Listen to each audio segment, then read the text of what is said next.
right, hello wine-drinking people. Time for more of what I've had to drink yesterday, and let me tell you, if you get invited to one of the Hollywood Wine Society's tastings, the first Tuesday of the month since 1971, these guys have been putting on these events, I suggest you take the reservation. If you will say there's only 22 seats at these guys' events, and usually only just a few guests get invited. I was lucky enough to get invited to this super Merlot tasting by my good friend Stu Roberts. And Stu's been a collector in South Florida for many years. He's got an incredibly deep cellar in Bordeaux, and it's good to see he's been branching out the last couple years. And, you know, Italy's got a lot of great wines. Spain's got a lot of great wines. And California's got a lot of great wines. So this tasting, intriguing to me, plotting one of the world's greatest grape varietals, Merlot.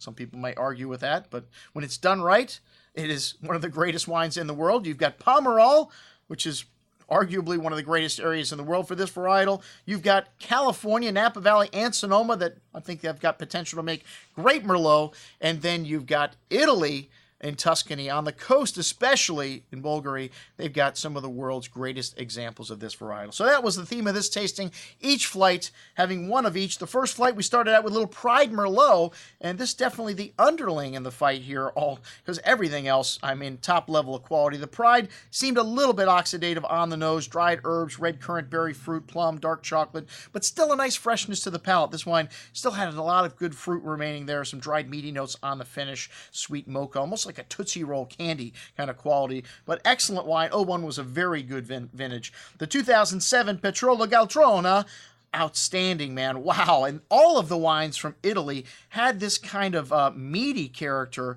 a loamy, earthy note, and very distinct to me and stood out in each flight. This one had a lovely rich plum fruit, red cherries, sweet herbs, really nice complexity. Still very young, quite tannic, but you could see this wine's got great balance, lovely freshness, and most excellent juice. Going to be around for a long time. The 1970 Tuckin Wah, one of my favorite wines from Pomerol. This wine seeming a little bit old. Had that distinct mint, kind of chocolate and cedar tobacco note, clay-like earthy character, a little bit of red plum fruit, but fading here at the end.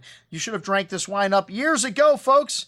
Still excellent, but a little bit oxidative here to me, the 70 Trotanoy. The 2012 Blanky Eight Wah, this wine, a monster, man, on the nose, just sweet red cherry liqueur fruit, sweet herbs, tobacco, almost candied confection-like quality to it, and just incredibly dense and rich and ripe on the palate. The tannins, I mean, just so delicious. Hard to stay away from this wine. A little bit manufactured almost, but still most excellent. The 2004 Macchio Masetto, again, had that kind of dried stewed meat-like character to it, dried herbs, bright berry fruit still, though. This wine's got a lot of fruit and still fairly young, the 2004, showing some tannins and some lovely structure here.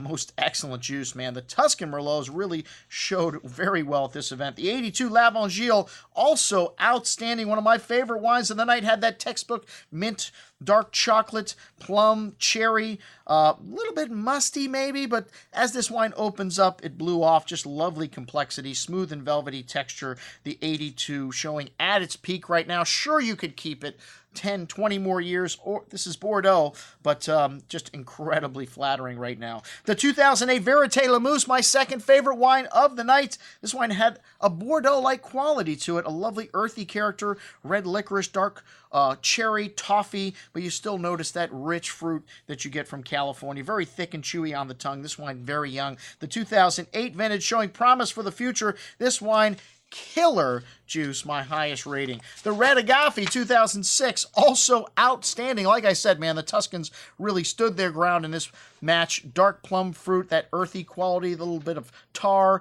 and a little bit of that meaty character to it as well. Dried herbs, a big and chewy wine on the tongue. These 2006s still need time. Lovely structure, wonderful freshness in this wine.